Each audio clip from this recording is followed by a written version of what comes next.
नरेंद्र मोदी जी ने आज नहीं तो कल ऑपोजिशन को पूरी chargesheet, proof sheet electoral bonds के थ्रू पकड़ा दी है।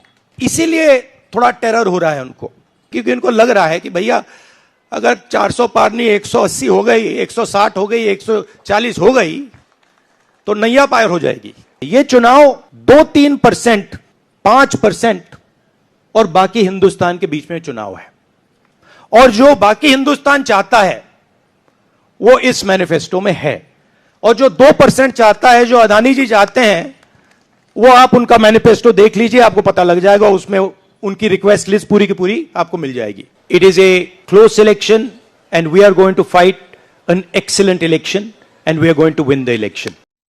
दोस्तों, राहुल गांधी अपनी न्याय यात्रा के दौरान युवाओं, महिलाओं और किसानों के लिए न्याय योजना की घोषणा पहले ही कर चुके थे, और कांग्रेस का मानना है कि चुनावों में जीतने के लिए उनकी ये जो 3 योजनाएं हैं वो एक ब्रह्मास्त्र है, वो एक जीत का मंत्र है। और आज कांग्रेस अपने मैनिफेस्टो, अपने चुनावी घोषणा पत्र के साथ सामने लेकर आई, और तवज्जो 3 चीजों पर थी दोस्तों। पहली तवज्जो, मीडिया की आजादी। कांग्रेस ये लगातार बोल रही है मीडिया के ऊपर, जो उन्होंने अपने चुनावी घोषणा पत्र में लिखा है कि मीडिया को आजाद करना सही मायने में वक्त की जरूरत है।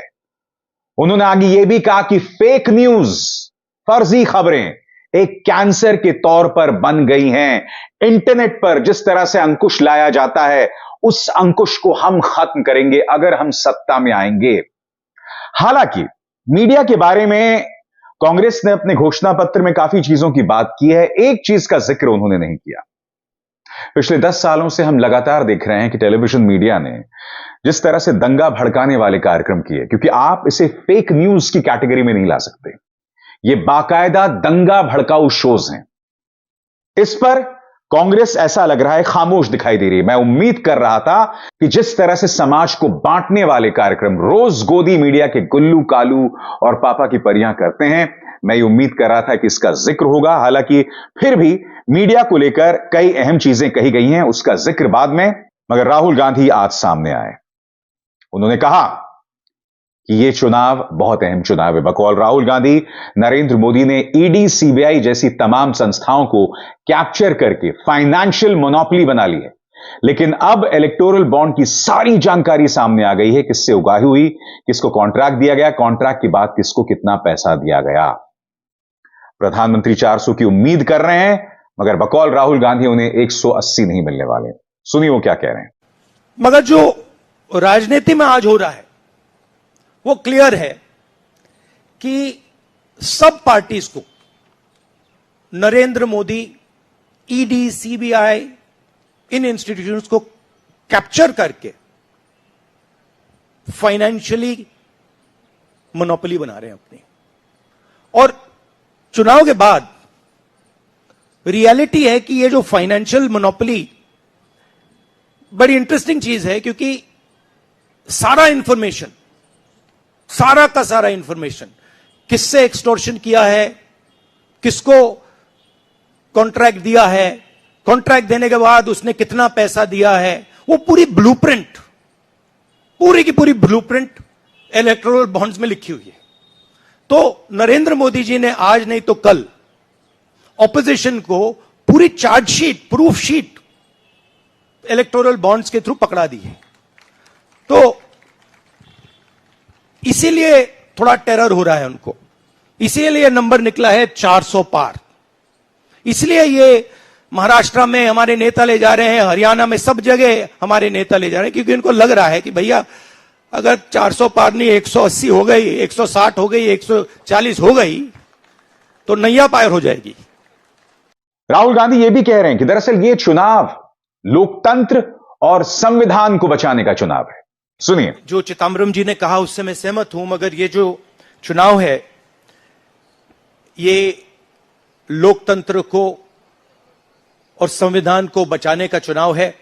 एक तरफ एनडीए, नरेंद्र मोदी जी जो कॉन्स्टिट्यूशन पर आक्रमण कर रहे हैं, लोकतंत्र पर आक्रमण कर रहे हैं, इंस्टीट्यूशंस को कैप्चर कर रहे हैं, और दूसरी तरफ इंडिया अलायंस जो कॉन्स्टिट्यूशन की रक्षा करता है, लोकतंत्र की रक्षा करता है। तो ये चुनाव इन दोनों फोर्सेस के बीच में है। अध्यक्ष मल्लिकार्जुन खड़गे ने भी संबोधन किया दोस्तों। उन्होंने कहा कि प्रधानमंत्री नरेंद्र मोदी अक्सर पूर्व प्रधानमंत्री मनमोहन सिंह की आलोचना करते हैं, मगर फिर पिछले 10 सालों में उन्हीं की योजनाओं को आगे बढ़ाते हैं, और न सिर्फ आगे बढ़ाते हैं, अपनी कोई नई योजना नहीं ला पाए। और वो खास तौर से मनरेगा जैसी योजनाओं का जिक्र कर रहे थे। सुनिए क्या कहा मल्लिकार्जुन खड़गे ने। मोदी जी डॉक्टर मनमोहन सिंह के नेतृत्व वाली हमारी यूपीए सरकार की बहुत आलोचना करते हैं, लेकिन उस 10 साल में हमने MNREGA, right to education, RTI, खाद्य सुरक्षा, वनाधिकार, भूमि अधिग्रहण कानून और रेहड़ी पटरी वालों की अधिकार समेत कई कदम हमने उठाया है। और उसकी जो कर्ता धर्ता है श्रीमती सोनिया गांधी जी यहां पर मौजूद है। उन्होंने बारीकी से इन मनरेगा को और खास करके फूड सिक्योरिटी को बहुत लड़ा, क्योंकि मुझे मालूम है, सब चीज मैं यहाँ पर नहीं कह सकता, कि उन्होंने इतने ये 2-3 प्रोग्राम के लिए बहुत गुस्से में रहते थे। जब तक वो इम्प्लीमेंट नहीं होता तब तक वो खामोश नहीं बैठे और कैबिनेट के लोगों को बोलते रहे थे कि ये क्या हुआ। जब हुआ तब वो भी खुशी मना लिए और हम भी लोग बोले कि भाई ठीक हो गया। और जब बाहर इसका गया कि जो ये मनरेगा का, फूड सिक्योरिटी का और कंपलसरी एजुकेशन का ये जो संदेश बाहर गया, तब लोग सभी खुश होने लगे, सभी बोलने लगे ये बहुत अच्छा यूपीए गवर्नमेंट ने किया, सोनिया गांधी जी ने किया। ये बात बाहर आ गई। इसीलिए ये हमारा जो पहले से गरीबों के लिए वायदे थे वो हम पूरे करेंगे।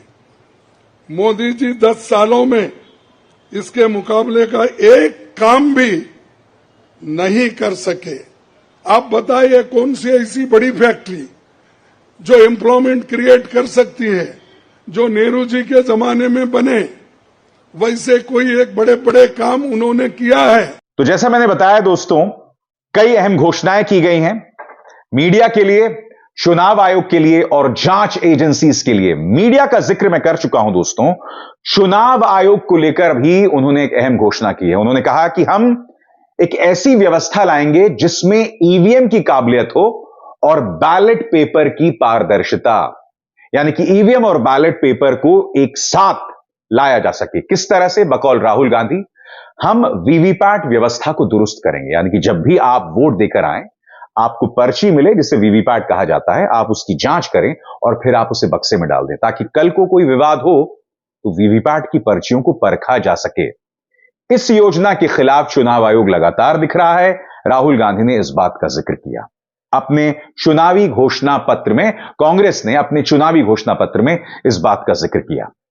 वो ये भी कह रहे हैं कि भय के वातावरण को खत्म किया जाएगा, और जाहिर सी बात है यहां बात एजेंसीज की हो रही है। कांग्रेस ने अपने घोषणा पत्र में कहा, लोकतंत्र बचाएं, भय हटाएं, स्वतंत्रता बहाल करें।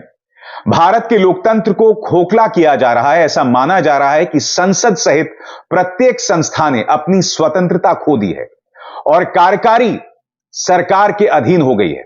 यह सबको जानकारी है कि देश में एक व्यक्ति की इच्छा ही चलती है। लोकतांत्रिक संस्थाओं में लोगों का भरोसा बहाल करना होगा।